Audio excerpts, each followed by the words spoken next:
Communist party എന്ന പാർട്ടിയെ രക്ഷപ്പെടുത്താൻ കേരളത്തിലെ കമ്മ്യൂണിസ്റ്റുകാർ ഒരു കമ്മ്യൂണിസ്റ്റ് ഗവൺമെന്റിനെതിരെ വോട്ട് ചെയ്യുന്ന ചരിത്രത്തിൽ കണ്ടിട്ടില്ലാത്ത ഒരു മാറ്റം നിലമ്പൂരിൽ വരും. അതാണ് സംഭവിക്കാൻ പോകുന്നത്.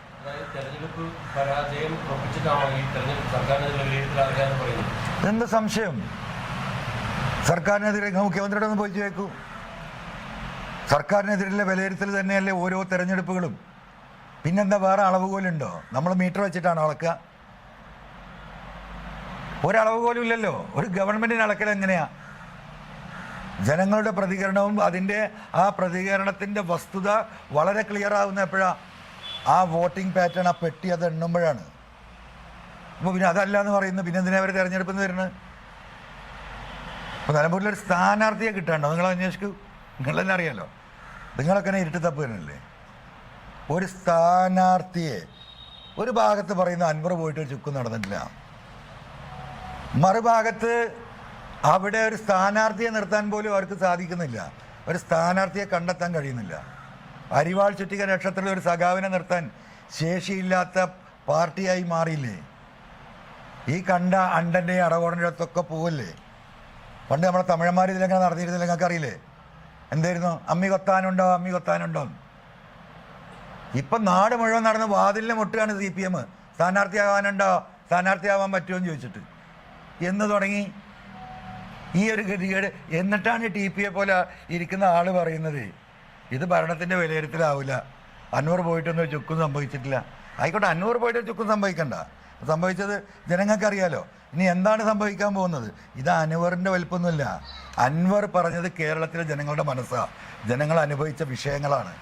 ആ വിഷയത്തിനോട് CPMൻ്റെ മുഖ്യമന്ത്രി അടക്കമെടുത്ത ആളുകളുടെ നിലപാട് ഈ തെരഞ്ഞെടുപ്പിൽ ചർച്ച ചെയ്യാതെ പോകാൻ പറ്റുമോ? ആ നിലപാടും ഈ നിലപാടും ചർച്ച ചെയ്യൂലേ? ഇപ്പോൾ തിരുവനന്തപുരത്ത് നടക്കുന്ന നമ്മുടെ സഹോദരിമാരുടെ സമരവും ഇവരെടുക്കുന്ന ഈ പറയുന്ന KM എബ്രഹാമിൻ്റെ എന്താ പറയുക നിലപാടും.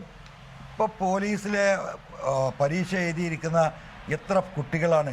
900ഓളം വേക്കൻസി ഇവിടെ ഉണ്ടായിട്ട് PSC എന്താ ചെയ്തത്? വല്ല തീരുമാനമുണ്ടോ? എത്ര ദിവസമായി ഇപ്പുറത്ത് സമരം ചെയ്യുന്നു? അപ്പം എന്താ ചെയ്തത്? ഇന്ത്യയിൽ ഏറ്റവും കൂടുതൽ PSC മെമ്പർമാരുള്ള സംസ്ഥാനമാണ്. ഇത്ര വലിപ്പല്ലേ? ഒരു ഇട്ടാവട്ടത്തിലുള്ള കേരളത്തിൽ 21 മെമ്പർമാരാ.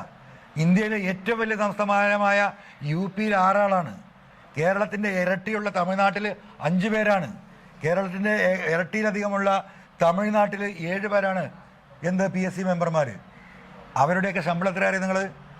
50,000-നും 1,00,000-നും 1,4 ലക്ഷത്തിൻ്റെ ഇടയ്ക്കാണ്. ഈ സഹോദരിമാർ അവിടെ ഇരിക്കുമ്പോഴാണ് 2 ചില്ലാനം ലക്ഷം ഉറുപ്പിക എന്താ പറയുക ഇവരുടെ ശമ്പള വർധനവ് ഈ 21 കൊള്ള സംഘത്തിന് ഈ ഗവൺമെൻറ് കൊടുത്തത്. കേരളത്തിലെ യുവാക്കൾ ഈ തെരഞ്ഞെടുപ്പിൽ ഇത് കാണാതിരിക്കുമോ? ഒരു ജോലിക്ക് വേണ്ടി കേഴുമ്പോൾ ഒരു ജോലിയുമില്ലാതെ എന്താ പറയുക എല്ലാ സൗകര്യങ്ങളും പറ്റി AC-യിലിരുന്ന് ഏറ്റവും വില കൂടിയ കാറുകൾ ഉപയോഗിക്കുന്ന 21 കൊള്ളക്കാർ ഈ സെക്രട്ടേറിയറ്റിന് താഴെ PSC ഓഫീസിലിരിക്കുകയാണ്. കോടാനക്കോടി ഉറുപ്പികയാണ് ഒരു വർഷം ഇവർക്ക് ശമ്പളം കൊടുക്കുന്നത്. ഇരട്ടിയിലധികമാണ് ശമ്പളം വർദ്ധിപ്പിച്ചിട്ടുള്ളത്. പത്രക്കാരായ നിങ്ങളും ഇതൊക്കെ ഒന്ന് മനസ്സിലാക്കണം. ഇത് രണ്ടും ഈ കമ്പാരിസൺ ഈ തെരഞ്ഞെടുപ്പില്ലാതെ പോവോ? ജനങ്ങളിത് പരിശോധിക്കൂലേ? അവിടെയാണ് 10 രൂപയ്ക്ക് വേണ്ടി തലമൊട്ടയടിച്ച് സെക്രട്ടേറിയറ്റിന് മുമ്പിലൂടെ നമ്മുടെ സഹോദരിമാർ ഉരുണ്ട് യാചിക്കുന്നത്.